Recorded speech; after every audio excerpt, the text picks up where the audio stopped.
இயேசு கிறிஸ்துவின் நாமத்தினால் உங்களுக்கு என் அன்பின் நல்வாழ்த்துக்கள். இந்த நாளில் இந்த வேளையில் கூட இங்கே ஃபஸ்ட்டு நம்ம பார்க்கும் பொழுது கர்த்தர் யோசுவாவை நோக்கி சொல்கிற வார்த்தை தான். அது மாத்திரமில்லை, ஒரு பட்டணத்தை என்ன பண்ணுவேன், உன் கையில் ஒப்பு கொடுப்பேன், நீ பயப்படாத அப்படின்னு சொல்கிறது. அது மாத்திரமில்லை, அந்த நாட்டையும் அந்த ஜனத்தையும் நான் என்ன பண்ணுவேன், உன் கையில் நான் ஒப்பு கொடுப்பேன், நீ கவலைப்படாத அப்படின்னு சொல்லி இங்கே சொல்கிறத பார்க்க முடிகிறது. நீ கலங்காமல் பயப்படாமல் இரு, அந்த பட்டணத்தை நான் என்ன பண்ணுவேன், உன் கையில் ஒப்பு கொடுப்பேன் சொல்லி. அப்படி ஏதாவது வசனம் இருக்கான்னு சொல்லி பார்க்கும் பொழுது யோசுவா 8ஆம் அதிகாரம் 1வது வசனம். யோசுவா 8ஆம் அதிகாரம் 1வது வசனத்துல, அப்பொழுது கர்த்தர் யோசுவாவை நோக்கி, நீ பயப்படாமலும் கலங்காமலும் இரு, நீ யுத்த சனங்கள் யாவரையும் கூட்டிக் கொண்டு எழுந்து ஆயு பட்டணத்தின் மேல் போ.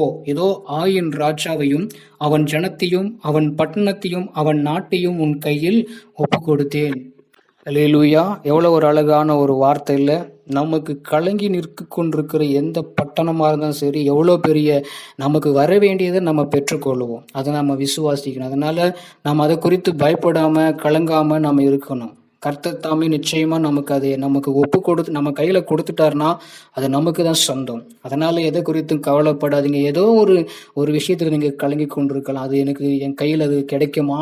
ஏதோ ஒரு காரியம், ஒருவேளை நீங்க இழந்து போனது எத்தனையோ இருந்து கொண்டிருக்கலாம். ஒருவேளை பணமா இருக்கலாம், இல்ல வேலையா இருக்கலாம், இல்ல வேற எந்த காரியமா நீங்க இழந்து போயிருக்கலாம். ஆனா கர்த்தர் நம்ம கையில ஒப்பு கொடுத்துட்டாருனாக்கா அது நிச்சயமா நம்ம கையில தான். பாருங்க, அப்படியே புட்ட அந்த பட்டணத்தையும் நாட்டையும் ஆண்டவராகிய கர்த்தர் என்ன பண்ணுங்க, யோசுவா கையில ஒப்பு கொடுத்தாங்க, நீங்க ஜெயம் பெறுவீங்கன்னு சொல்லிட்டு.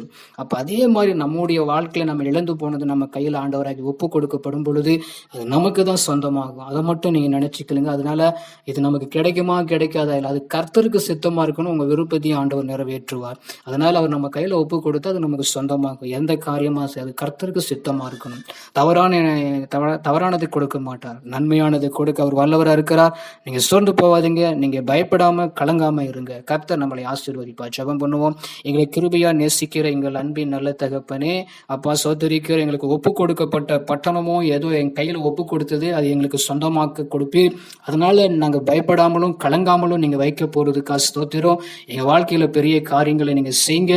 நாங்கள் எதிர்பார்க்கிறோம் அப்பா. நாங்கள் பயந்து கொண்டிருக்கிற காரியம் சம்பவிக்காதபடி நடத்தும். இயேசுவின் நாமத்தில் ஆமேன்.